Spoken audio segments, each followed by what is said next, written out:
8's.com. That's 1-800-423-5457. Currently in our area, 62 degrees under cloudy skies.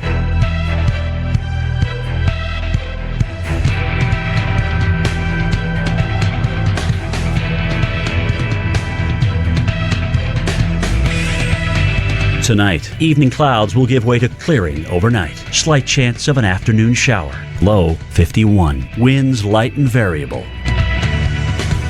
Wednesday, mainly sunny. High 80. Winds light and variable.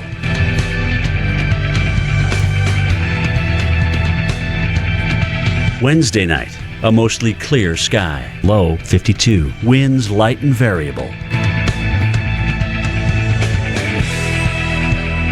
Here's our 7-day outlook.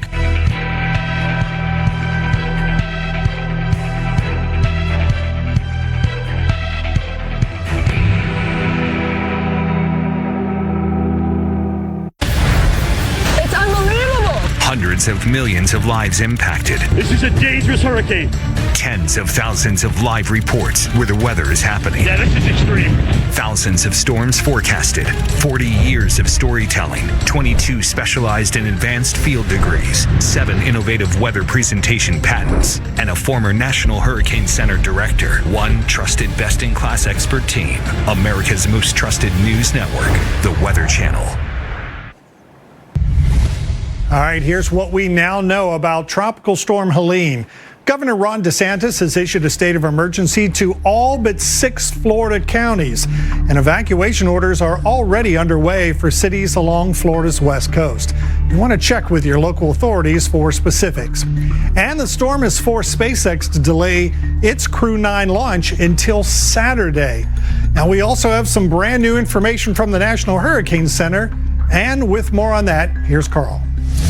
And we want to take you into Key West, Florida. Tropical storm warning is in effect here. Tropical storm force winds are expected to move in going into tomorrow and then certainly through early Thursday as well as the center of the storm passes well off to the west. This is going to be a very large storm. That's a really important part of the story here because larger storms are more likely to produce significant storm surge, and also because that strong wind is going to overspread just about the entire state of Florida. We've got a new advisory again, as Jeff mentioned, at 11 p.m. 60-mile-per-hour storm, so no change in the intensity.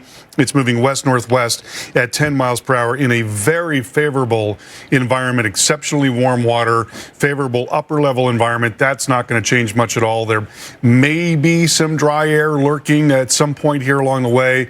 We can hope for that, but right now the storm is forecast to become a Category 2 going into tomorrow morning, and then to become a major hurricane, Category 3, with winds of 120 miles per hour as it is moving in, and that is going to be on Thursday evening.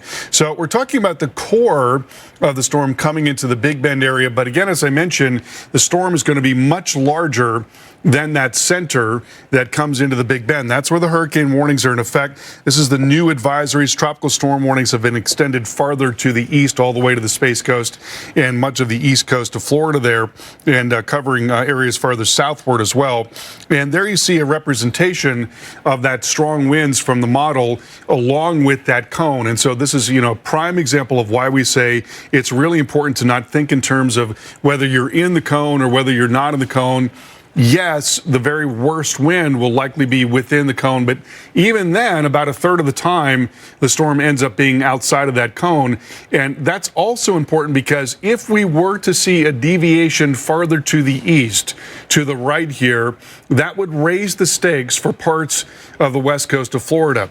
For example, we're talking about, again, a large storm that's going to be producing significant storm surge. That's based on the storm coming up into the Big Bend area of Florida. But if it were to be a little farther to the east, that would amplify the potential for storm surge here, and it would bring up that storm surge potential in areas that are farther to the south from Tampa and on southward. And so, Jeff, that is always a worry, particularly when you've got a storm that is coming in to a coastline. I mean, the coastline is basically, north-northwest to south-southeast, and the storm is moving in south-southwest to north-northeast. I mean, so just a little bit of change in that, where it wouldn't make as much of a difference on the northern Gulf Coast, but on the west coast of Florida, a little bit of a change in the track can make a huge difference in terms of who gets what. Yeah, we've seen that in hurricanes gone by. Yes. Where in the forecast, let's say it was for Tampa, but it ended up somewhere else. Further south. Yeah, further south. Charlie, for example, was a good example of that. Ian, yeah.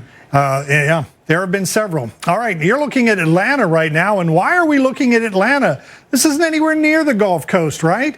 Well, you're going to feel the effects here in North Georgia. There's no two ways about it.